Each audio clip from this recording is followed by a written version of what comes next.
আবার নিয়ে আসলাম আমার একটা র্যান্ডম ডেলি ভ্লগ। তো এই কয়দিন কি করলাম সেগুলো আস্তে আস্তে বলি। আসসালামু আলাইকুম এভরিওয়ান, কি অবস্থা সবার?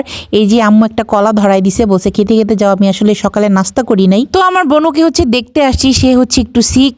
আর এই যে শিমুকে কখন বলছিলাম বের হইতে, আর ও হচ্ছে লেট করছে। যদিও আমাদের এত বছরে এইটা ইউজ টু হয়ে যাওয়ার কথা, বাট ওকে বললে ও শোনে না, মানে লেট ওর হবেই হবে। তো আমার বোনও আসার পরে হচ্ছে আমাদের বলতেছিল যে তোরা আসে আমার হচ্ছে একটু ভালো লাগতেছে, মানে এতক্ষণ একা একা ছিলাম। যাই হোক, আমি ভালো করেই জানি সে একা একা থাকলে হচ্ছে নানান টেনশন করে, সো এই জন্যই আসা, তার সাথে একটু গল্প গুজব করবো, কথাবার্তা বলবো, তাহলে সে হচ্ছে একটু রিল্যাক্স হবে। যাই হোক, তো 2-3 ঘন্টা থেকে হচ্ছে বাসায় চলে যাবো। আব্বু আসলে আমাকে পাঠাইছিল দিদুকে যাতে নিয়ে যাই, বাট পনু হচ্ছে বললো যে আমি নেক্সট ডেতে যাবো না, তোমরা এখন যাও।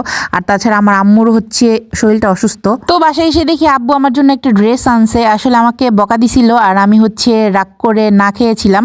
তো রাগ করলে মাঝে মাঝে লাভ আছে কিন্তু, তাই না? তো এদিকে আবার বিকেলে পিনকু আসছিল বাসায়, সো ও আমার জন্য আবার একটা গিফট আনছে, স্টেনলেস স্টিলের মেবি ব্যাঙ্গেলস এগুলো। তো এত ভালো লাগছে আমার। আমি চুড়ি এমনিতেই অনেক পছন্দ করি, সেটা যেরকমই হোক। তো এদিকে আমি আর পিনকু একটু বের হয়েছিলাম, আমাদের একটা ফ্রেন্ড আসছে অনেক দিন পর, সো ওর সাথে একটু মিট করলাম, দেন দুইজন একটু হাঁটলাম। আসলে শীতের দিনে হাঁটাহাঁটি ভালোই লাগে। তো আমাদের এদিকে দেখলাম ভার্চুয়াল গেমের একটা গাড়ি আসছে, অনেকেই খেলতেছিল।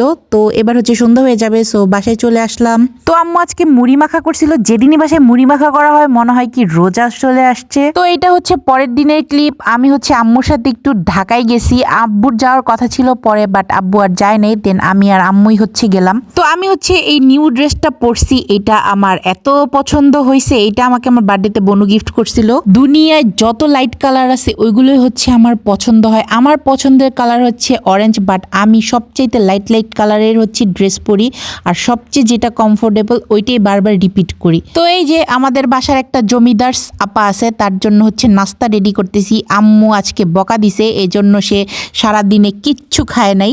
তো ভাবলাম তাকে একটু নাস্তা টাস্তা বানাই দিই। তো সে আর নিচে টিচে নামে নাই, রুমের মধ্যেই ছিল। তো বাসায় হচ্ছে কিমা পরোটা ছিল ফ্রোজেন, তো ওইটাই হচ্ছে ভেজে দিছি। তো এদিকে আমি হচ্ছে একটু আলু কষা করলাম, এইটা যে আমার আম্মু আর দাদুর কি পছন্দ, আল্লাহ আল্লাহ। তো সাথে হচ্ছে একটু নানও বানাইছিলাম। আব্বু অনেকদিন ধরে বলতেছিল, মানে মোবাইলে হচ্ছে ভিডিও দেখে আর বলতেছিল আমার খাইতে ইচ্ছে করতেছে। তো বললাম যে ঠিক আছে আমি বাসায় বানাই দিব না। তো এই ছিল আমার আজকের একটা মিলানো ঝিলানো ভ্লগ। আজকের মতো এখানে এন্ড করছি, নেক্সট ভিডিওর জন্য টিল দেন টেক কেয়ার, আল্লাহ হাফেজ।